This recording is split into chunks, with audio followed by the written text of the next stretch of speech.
I met Lena 6 years ago at a friend's housewarming party. It was one of those casual gatherings where everyone ends up in the kitchen for no reason, talking over snacks and cheap wine. I didn't plan to stay long. I had work early the next morning, but then Lena walked in, and the night sort of reshaped itself. She wasn't flashy or overly loud. In fact, it was the opposite. She carried herself with a quiet confidence, the kind that draws people in without even trying. We struck up a conversation about music, of all things. She had a thing for 90s alt-rock and could quote lyrics better than most people I knew. I remember thinking, this one's different. We went out the following week. A long dinner, then a walk through the city even though it was freezing cold. We talked about everything: family, work, what we wanted out of life. She was thoughtful, measured, the kind of person who listened, really listened, and remembered the small things you said in passing. Within a few months, we were spending most of our time together. She'd bring over groceries and cook on Sundays. I'd fix things around her apartment just to have an excuse to stay longer. A year later, she moved in with me, and life just settled into place. We built a solid rhythm. Weekday routines filled with shared coffee in the mornings, catching each other up on our days over dinner, and winding down with whatever series we were watching at the time. Weekends were for errands and slow mornings, the occasional spontaneous road trip, or meeting up with friends. Lena always had this way of keeping things moving, keeping us organized, vacations planned out, bills managed, birthdays remembered. She brought order where I brought spontaneity, and somehow it worked. Our home was filled with little signs of us, her half-read books stacked on the coffee table, my tools tucked into corners of the garage, a shared calendar on the fridge covered in notes and reminders. It wasn't perfect in the cinematic sense, but it felt right, balanced, like we were building something real, day by day. People used to say we were the kind of couple that made sense. We had chemistry, sure, but more than that, we had compatibility. A kind of partnership that made the day-to-day stuff feel easy. And for a long time, I believed that too, that we had the kind of love built to last. One of the things I appreciated most about our relationship was how easy the everyday stuff felt. Lena and I had slipped into a natural rhythm, not because we forced it, but because it made sense.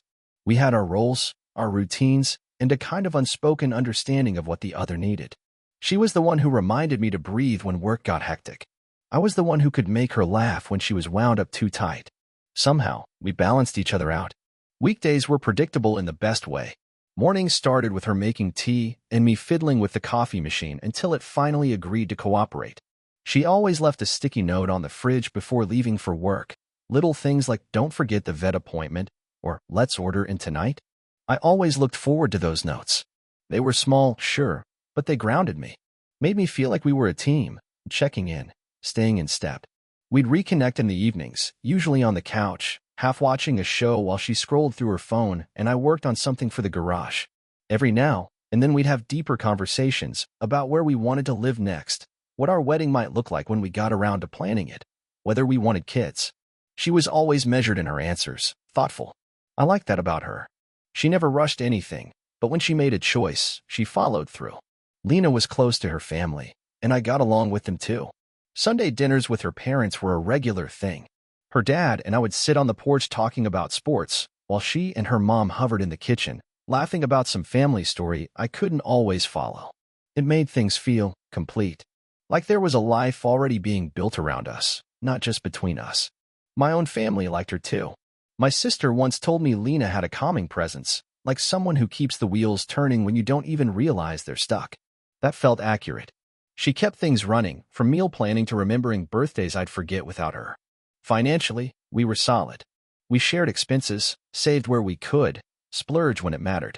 She was more frugal than I was, but I respected how she budgeted. It made me better with money, too.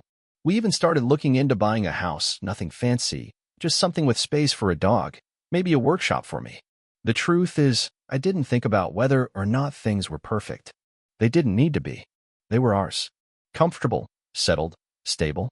And in a world that constantly felt chaotic, that stability meant everything. By the time Lena and I hit our 5th year together, it felt like we had reached a kind of quiet milestone, not one you throw a party for, but one you feel in the way you exhale when you walk through the front door and see someone waiting for you with a familiar smile. Ours wasn't a flashy love.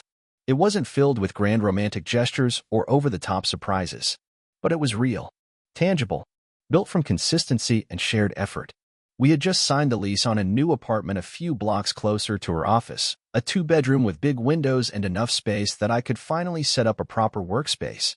She turned the extra room into a cozy little reading nook, and I filled the rest with tools and projects I never quite finished. We were starting to talk seriously about buying our own place soon, something long-term. Something that felt like a home we could grow into. We traveled a bit, nothing extravagant, weekend getaways, hiking trips, the occasional beach vacation. She loved planning every detail, down to the playlist for the drive and the coffee spots we'd try in new towns. I was more go with the flow, but I appreciated how much care she put into it. It made even the smallest trip feel like a shared adventure.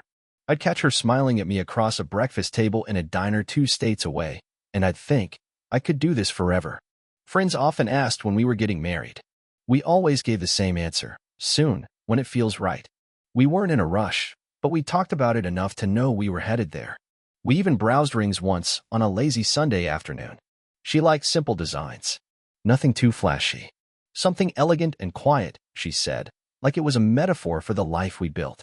Sometimes I'd catch myself imagining a future with her, Lena reading to our kid at night, both of us stumbling through parenthood together, arguing over paint colors for a nursery, trading off on early morning feedings.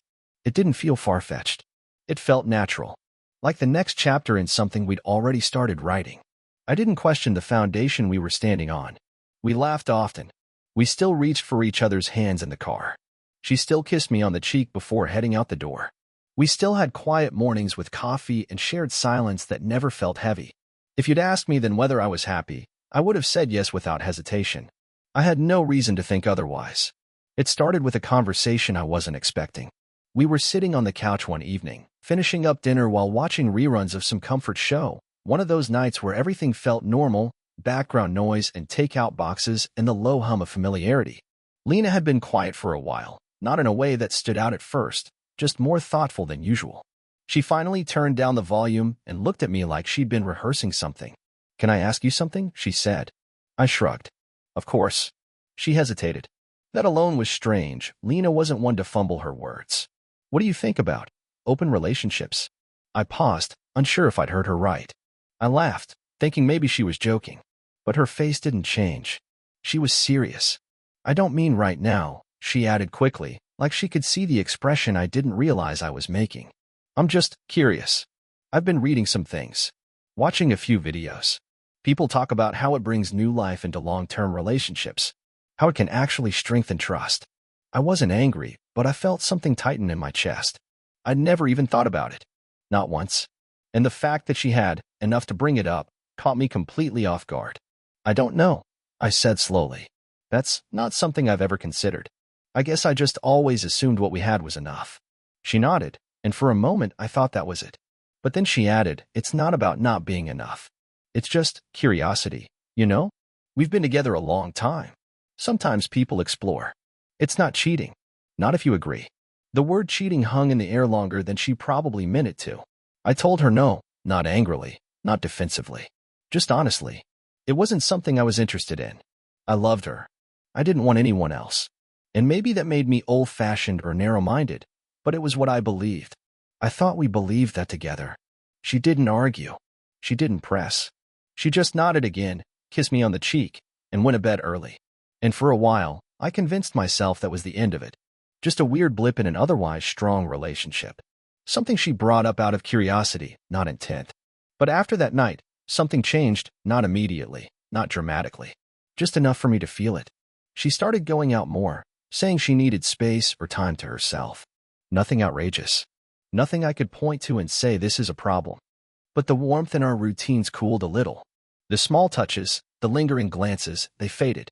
Subtly. Quietly. I told myself it was just a phase. That couples go through this kind of thing all the time.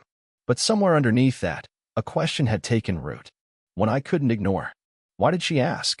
If you'd asked me a few months ago whether Lena and I were in a good place, I would have said yes without hesitation. Now, I wasn't so sure. And the strange part was, I couldn't put my finger on why. It wasn't one big thing. Nothing dramatic.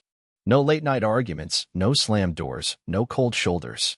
But it was there, in the pauses that stretched too long, the text messages that went unanswered a little too often, the way she smiled at her phone more than she did at me. She started going out more, not in a wild, stay out all night kind of way. But she'd get dressed up for dinner with coworkers or girls' nights that never used to be a thing. When she came home, she was usually quiet, not evasive, just muted. Like whatever part of her she used to share with me was now reserved for someone else.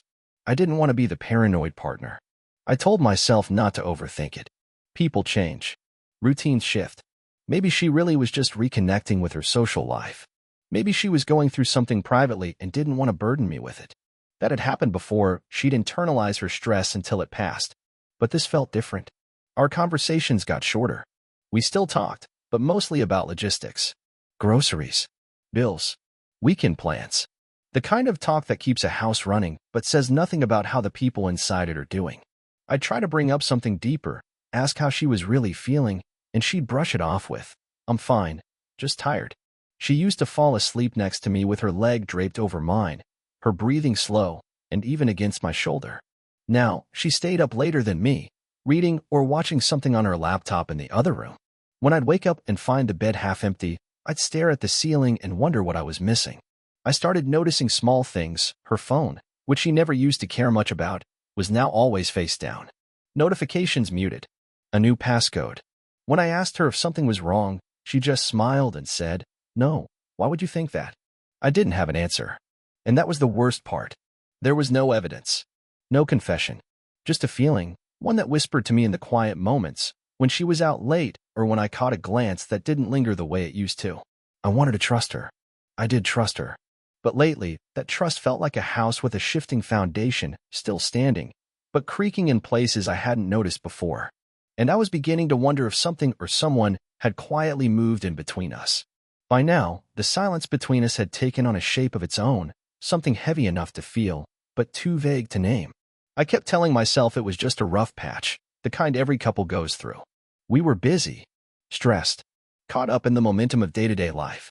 But deep down, I knew better. Lena was still Lena. She made coffee in the morning. She folded the laundry.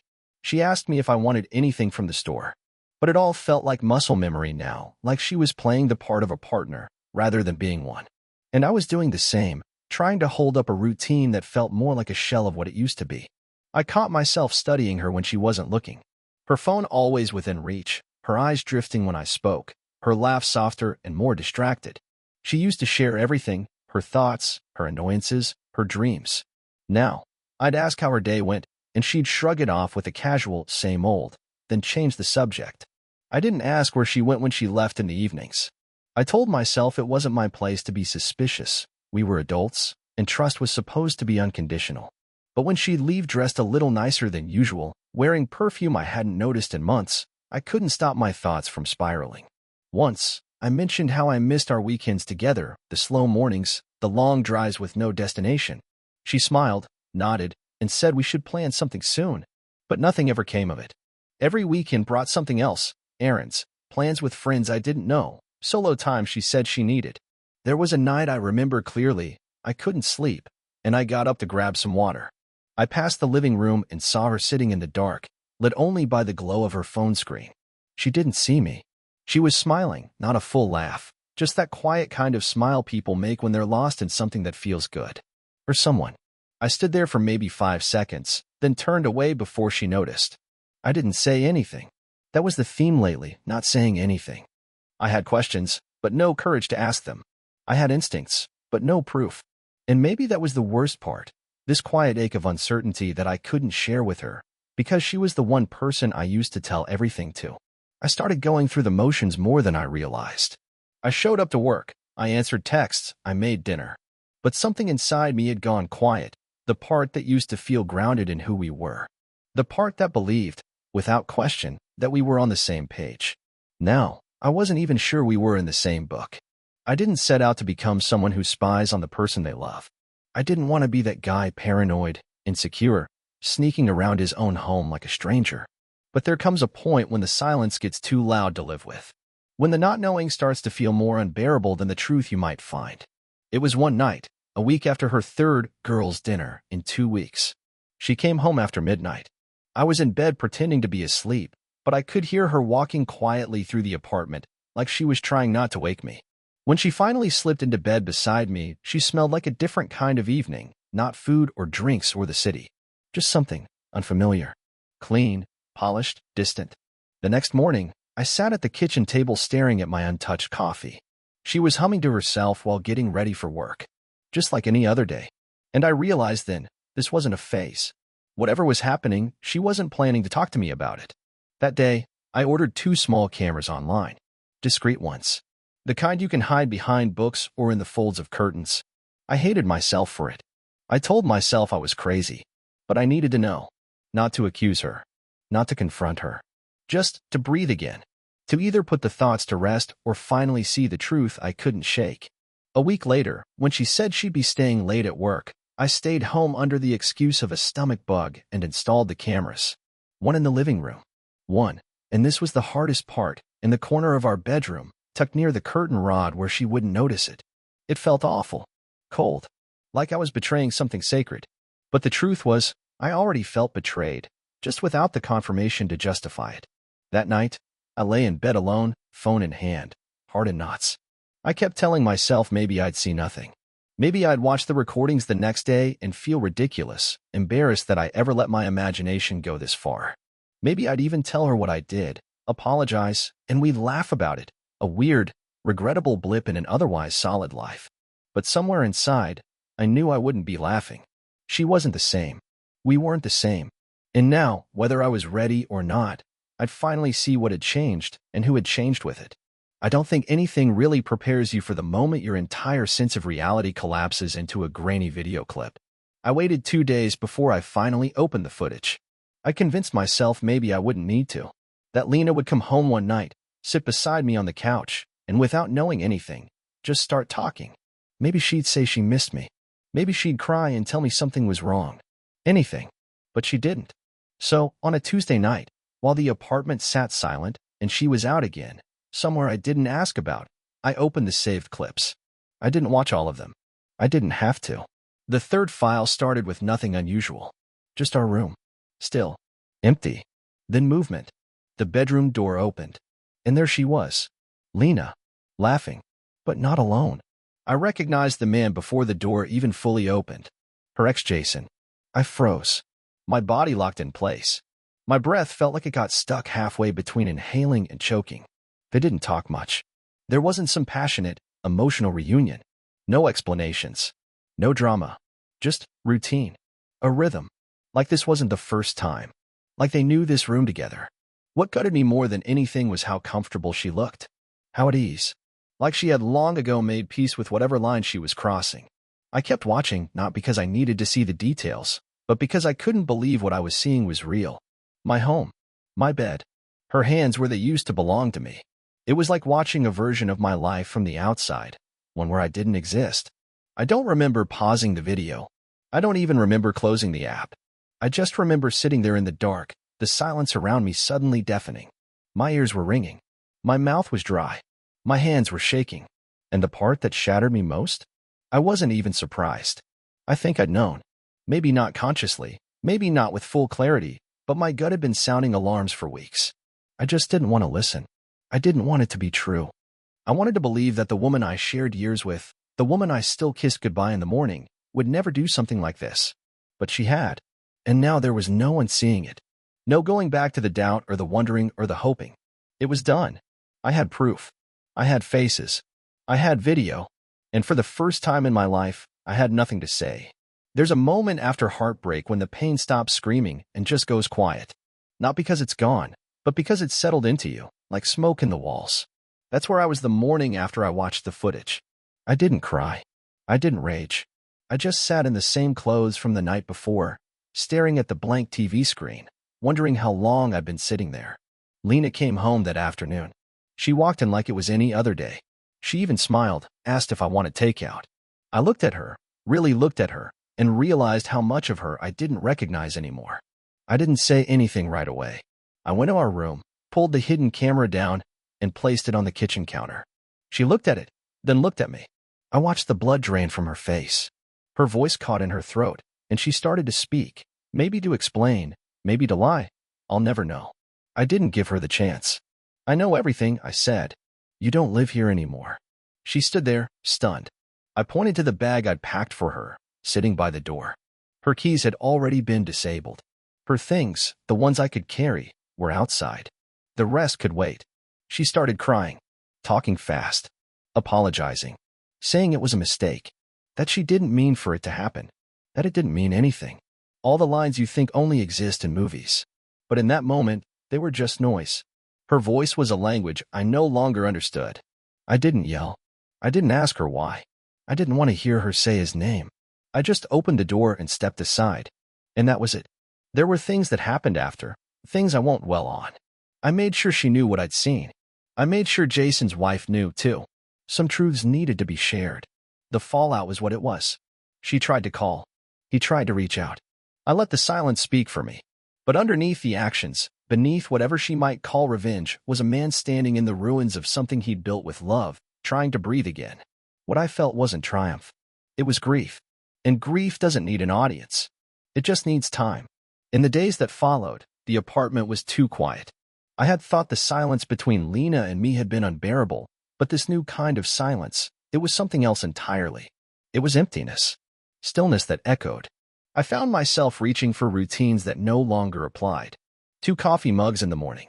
Her side of the bed left turned down. Old habits that hadn't caught up with reality yet. But something was different. The silence no longer carried weight. It carried space. I started filling that space slowly.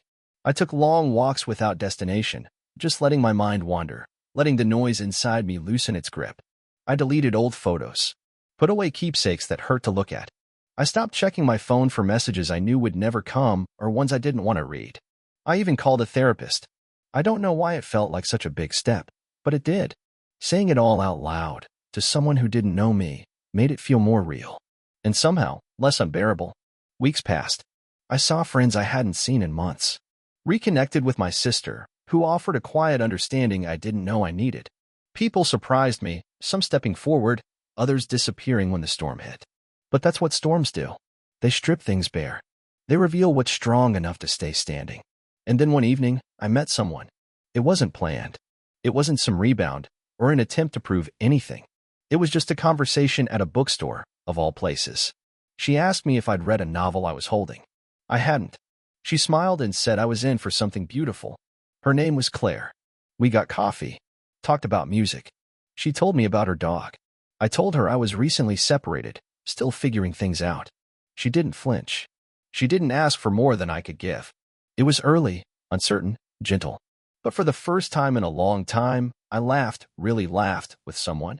And it felt like breathing after being underwater for too long. I'm not pretending everything is fine. There are still nights when the memories come back like echoes, and moments when I wonder what I missed, or how long I ignored what was right in front of me. But there's also a new kind of peace. One that doesn't come from knowing how the story ends, but from knowing that I get to start a new one. On my own terms. A year has passed since I closed the door behind Lena for the last time. I used to think the pain would fade like a bruise, something visible that eventually disappears. But betrayal leaves a different kind of mark, less like a wound, more like scar tissue that shapes how you carry yourself afterward. Not out of weakness, but out of survival. My life now looks nothing like the life I imagined I'd have. And in some strange way, that's been its own gift. I moved out of the apartment 3 months ago. Too many memories lived in those walls. I found a small place a little farther from the city, quiet, sunlit mine. It's not about the space. It's about what I've filled it with. Simplicity, honesty, the kind of peace that comes from letting go of people who chose to let go of you first. Claire is still in my life. We're not rushing things. We talk. We laugh. She asks how I'm really doing and waits for the real answer. I never thought I'd trust someone again, not fully. But she's never asked me to. She's just been there, showing up, and somehow, that started to matter more than any promises. I've seen Lena a few times, on the street, once at the grocery store. She didn't say anything. I didn't either. There's nothing left to say. I'm not angry anymore. I don't need an apology. I don't need her to explain why she made the choices she did. I've stopped trying to solve the puzzle of someone else's damage. I've got my own pieces to rebuild. Jason? I haven't seen or heard from him since. I doubt I ever will. And that's fine. Some stories don't need a neat ending. Some people exit your life without a final chapter. I'm writing mine differently now. If you're reading this and you've been there, If you've sat in that same silence, wondering how someone could break something you thought was unbreakable, I want to say this: it doesn't define you. It hurts, yes. It reshapes you. But it doesn't have to ruin you. You get to choose what comes next. And for the first time in a long time, I'm choosing something better.